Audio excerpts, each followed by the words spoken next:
All right, the focus is in Pretoria now at the Union Buildings, where a special cabinet meeting is underway. Government is expected to announce a number of drastic measures to curb the spread of the coronavirus in the country. The total number of infected cases now stands at 51. Let's cross live to our reporter, Samkelo Maseko, at the Union Buildings in Pretoria. Very good afternoon to you, Samkelo. Yesterday, we had quite a long conversation about what we speculate this meeting would be about what sort of measures cabinet or the government will have in terms of curbing, the spread of the virus. Is the picture perhaps clearer? I suppose now we're not necessarily speculating. What do you have for us from the Union Buildings?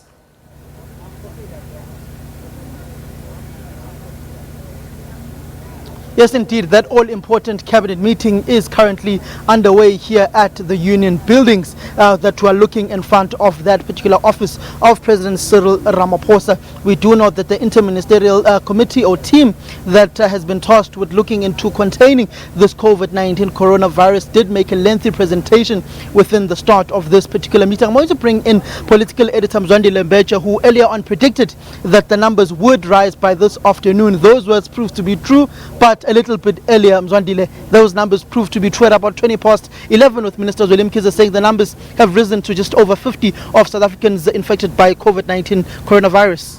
I mean, Samkelo, if you look at what has been happening, it doesn't need a rocket scientist to predict what's going to happen in the country if tough measures are not being taken. So that is why one of the first things that this cabinet needs to do is to effect the travel ban, particularly from Europe, because that's where we've been getting all these cases from. So that lengthy meeting that is happening there, remember, is from a number of stakeholders, the interministerial committee that is presenting on the various factors. So I think that's why it's taking a bit longer, because they need to process it thoroughly and look at every aspect, from tourism to the financial impact to what generally will impact the country economically as well. So after that, then they will have to go through it.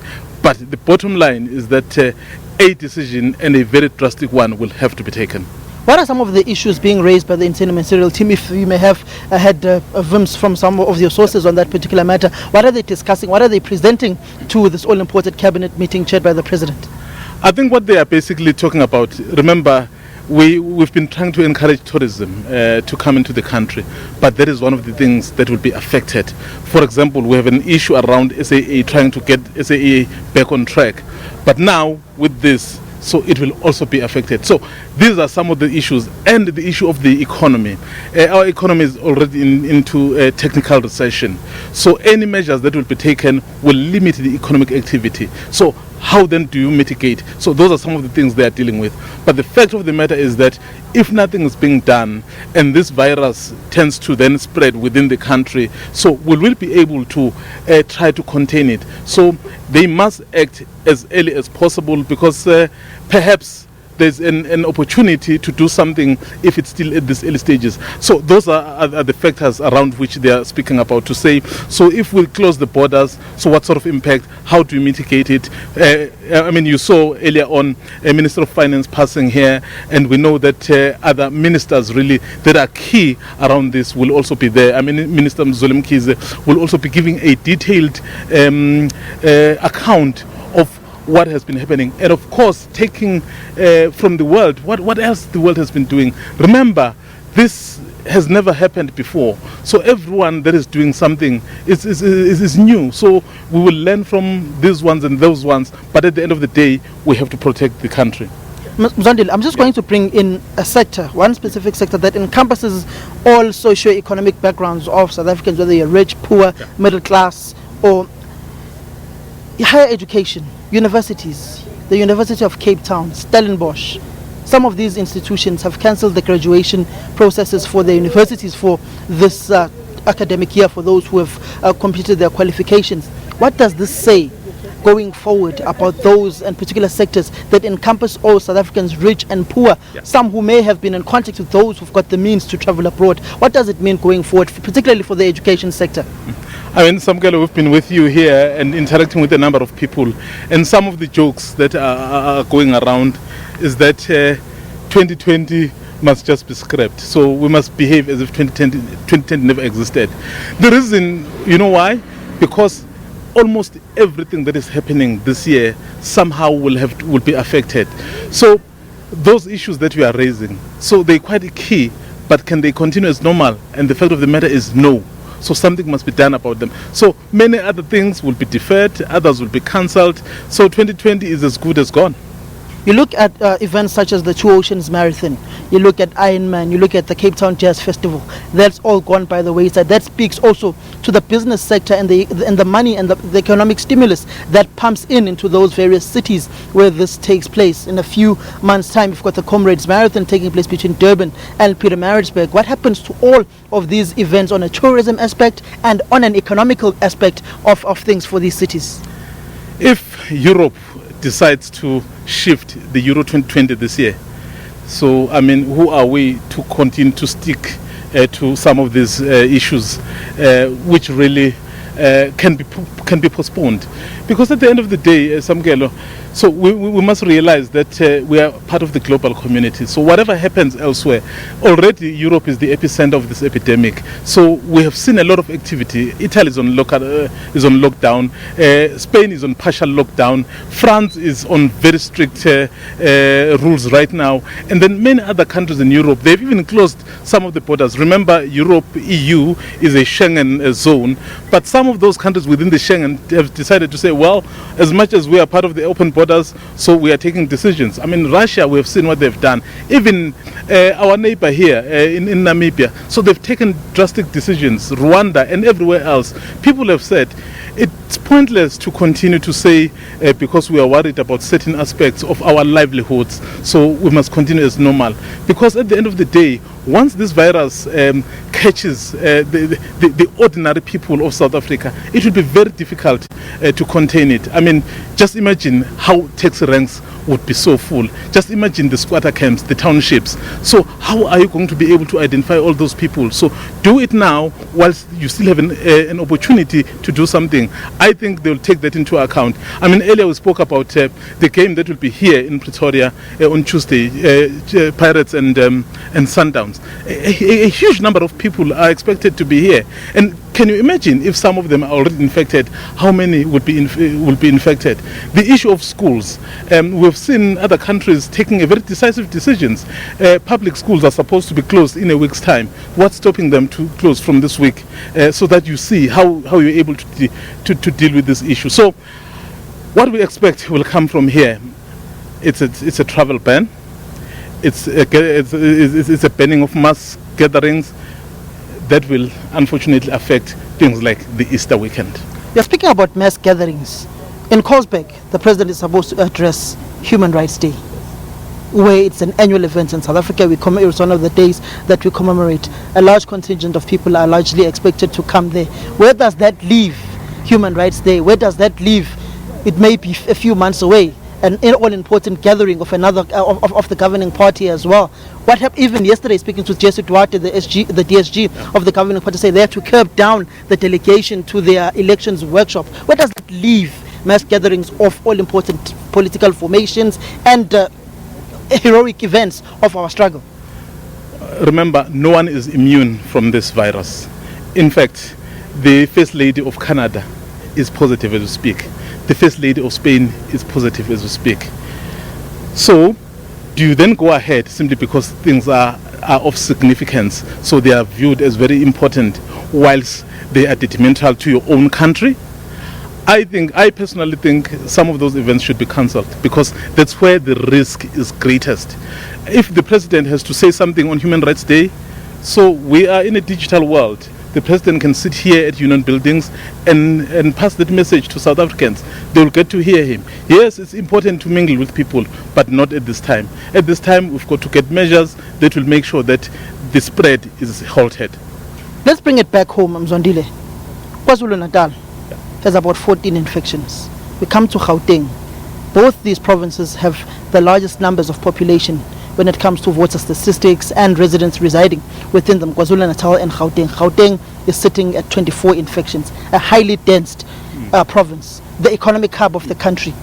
What decisions need to be taken in specific for a highly dense province like Gauteng, where the transportation system, where South Africans largely are reliant on metro rail, reliant on taxis, and some who are affluent are reliant on the Gautrain service, which are those who probably travel to your likes of Europe, Asia, and all these other countries whom this pandemic is largely huge at, particularly Europe. That's exactly why the cabinet should consider all those things, because the densely populated areas are the greatest risk.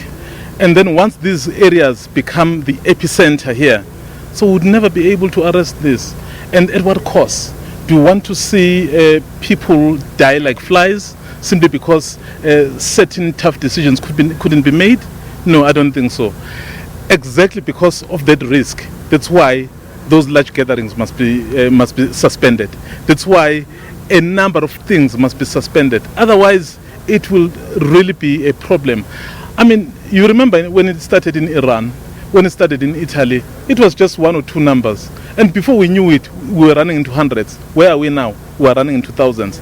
Currently, we are at 51 in South Africa. You and I tomorrow will be speaking a different story. And the day after, it will be another story. And before we know it, we'll be running into thousands. And then we may not be able to contain it. So it's quite important that government comes with very tough measures to say gatherings are stopped.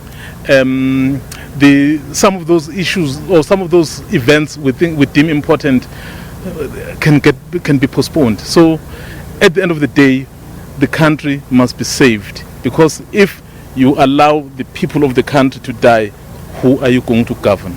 Let's look at it on an economical aspect, particularly those who are part of the economy, Yeah. who are laborers, employers and employees. Rwanda has a proposal that should your employer agree that there should be less contact and you can be able to perform your functions and work from home, be that and do that and engage with the employer on that aspect. What are some of the economic aspects that can be employed, particularly for those who are involved in the economy in the country and who are working, that for instance Mzwandi Lambeche can be the political editor of the SABC at the comfort of his home and working from there? Can we see some of those measures being placed here? That's what we expect should happen. And once that happens, it will really alleviate a great deal in terms of the interaction of people. But something that will help towards the direction is the announcement, if they are including the package of a economic stimulus package. Remember, whatever measures that the government is going to take will impact on the economy, and the government must somehow come with a way of mitigating against those. So one of the things I expect to come from this cabinet is that they will announce some form of a package that will try to somehow cushion the kind of damage that will be wrought on us because of this virus. So the issue of those who can afford to work from home, I think they probably would encourage it. But of course, there'll be essential services where people must go to work. But you can also limit it. And the unnecessary travel or the travel that can be postponed. And I think those are the things they'll be speaking about. The MPC is meeting this week on Thursday. Will Cabinet also be trying to push the MPC in some sort of a directive on what to do when it comes to the issue of inflation and interest rates in the country? What can we expect on that front, particularly knowing that Mr. Moneybags, Mr. Pilchards Titomboweni will be there and will be looking at how this will affect his balance sheet when it comes to the South African fiscus? You know, the MPC, everyone will be watching quite closely. And because somehow the economy must keep going. And I think at this stage, they need to contribute by at least cutting the rates. I mean, I would prefer they do it by at least a percentage point. But if they do it by 50 basis, well, probably it will be acceptable. Because you need an economy that will be given some sort of injection so that it will be able to somehow function. Because if nothing is happening, so people will have nothing to spend. And there will be limited resources to spend. The economy will contract further. But if you somehow give them a bit of relief, so you give them a bit of cash to spend, you are able to get your economic activity going, albeit in a limited situation given the context we are operating on. So I think the MPC on Thursday will have to come on board, because everyone knows we are in an emergency situation. They will have to come on board. We have seen what happened in US, the biggest economy in the world. We have seen what happened in the UK, Italy, and elsewhere, where countries have been basically saying, well, given what is happening, so we as government will step in. I mean, Canada, I had Prime Minister Justin Trudeau saying the other day that as Canadian government, they will make sure that no one gets affected. So they will be able to cushion by putting in an economic stimulus. So in this instance, the Reserve Bank will really help a great deal if they are also able to cut the rates, because by doing that, you'll be somehow freeing a bit of resources that we have. To bring it to the BRICS formation, one country that has proven to be very bold and making decisive decisions is President Vladimir Putin in Russia, by cutting all travel between Russia and China. Brazil has also got high infections. We've seen a tweet by our own show and Bryce Peace with regards to the president of Brazil. Where does that leave other BRICS formation countries, particularly when it comes to this pandemic?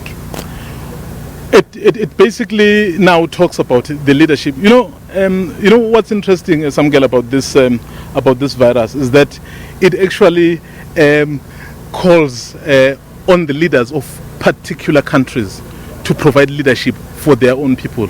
Because remember, if you're president, if you are leader of a country, your first duty and responsibility is towards your own first. You may be information with others, but it's towards your own first. So that's what they've done. That's why you saw what Vladimir Putin did. I mean, he's great friends with China, but he realized that the Russians were in danger. I'm closing the borders. So same thing that must happen here. Of course, China is our greatest trading partner, and of course Europe. But the duty to South Africans by the president is to make sure that they are protected. And protecting them means taking those tough decisions. And those tough decisions will result in those bans. And at the end of the day, South Africans will look back and say, well, so we're in a crisis, and then our leader came for us. I think that's what South Africans are expecting. Just imagine if nothing is done at this cabinet, and then tomorrow we wake up and then there's been a death. Just imagine the reaction from South Africans. That's why I'm saying every leader right now on the continent, everywhere else, his duty or her duty is towards her or his own people. So you serve your people that have put you in power, so they depend on you. So if you can't take a decision that will benefit them. Is South Africa afraid to take those restrictions and those bans, particularly from those countries that are largely our economic trading partners? For instance, are we at the economic mercy, relatively, of the Chinese?